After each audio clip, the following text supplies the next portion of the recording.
Jūs esat bijuši pie Koma ezera? Tas ir Itālijā. Es esmu bijis. Jums skauž. Man neskauž. Tāpēc man arī neskauž, ka jaunās vienotības cilvēki organizētā grupā, vadošais personāls, aizbrauca viņa dēļ tā kā atpūsties. Tā kā atvaļinājumu paņēmuši. Ja? Bet izrādās, tur bija seminārs. Un šo semināru kāds ir apmaksājis. Un izrādās, ka to semināru apmaksāja Konrāda Adenauera fonds. Ja? Vācijas bijušais kanclers. Tie ir pēckara laiks, tas ir tam līdzīgi. Bet šis ir fonds, kurš arī Latvijā ir atradis kaut kādu kaņu. Bet tas ir ārvalstu finansēts fonds. Un tas nozīmē, ka vācieši finansē Latvijas politiķu braucienu uz Koma ezeru. Tur ir tāda skaista villa, kas pieder Konrāda Adenauera fondam. Un tur ko viņi tur dara? Jā, viņi tur semināroja. Un par ko var runāt pie Koma ezera? Protams, neienāca prātā, bet taču vienmēr ir jārunā par Moldovas vēlēšanām. Jo tieši pie Koma ezera vislabāk var izprast, kā Moldovā savulaik tika zaktas vēlēšanas. Un atkal atgriežamies pie raidījuma sākuma, ka zog vēlēšanas. Vienīgais, kas kliedz par to, ir tā jaunā vienotība. Bet viņi ir speciālisti. Viņi tiešām saprot, ka nozags šīs vēlēšanas. Nozags tādā ļoti nopietnā jaunās vienotības politiķu uzraudzībā. Jā, tā izskatās.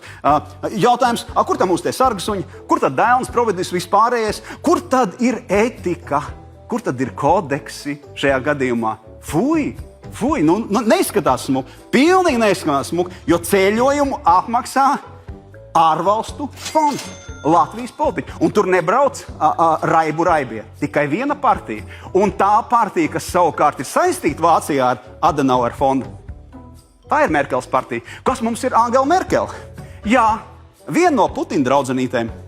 Pilnīgi noteikti. Tātad, kas mums ir jaunā vienotība? Nevar teikt tā, arī Putina draudziņi, nē. Ja? Bet tas viss izskatās ārkārtīgi samocīt, ārkārtīgi nesmuki. Un tad viņi vēl atgriežoties nemācēja pateikt, ko viņi tur darīja un nosījās un grozījās. Ja? Bet runāja par Moldovas vēlēšanu zakšanu.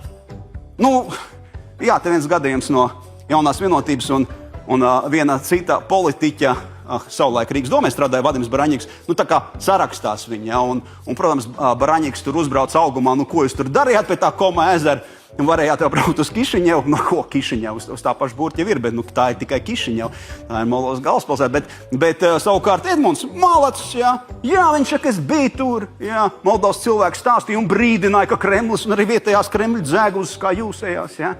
Ja? Bet Kremļa dzeguzēm jau ir filiāls. Viena no filiālietēm varētu būt arī Adenauer fondiņš, ja? Varētu būt, es nesaku, ka ir, bet varētu būt, jo izskatās tā.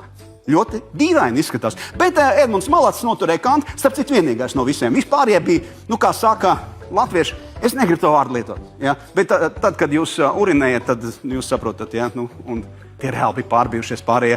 Edmunds nē. Ja? Viņš saka, neizdosies nevienam mūs te iedzīt stūrī. Ja? Un viss. Ko nozīmē neizdosies? Ko nozīmē neizdosies? Ja? Kā tur ir ar to etiku? Fui.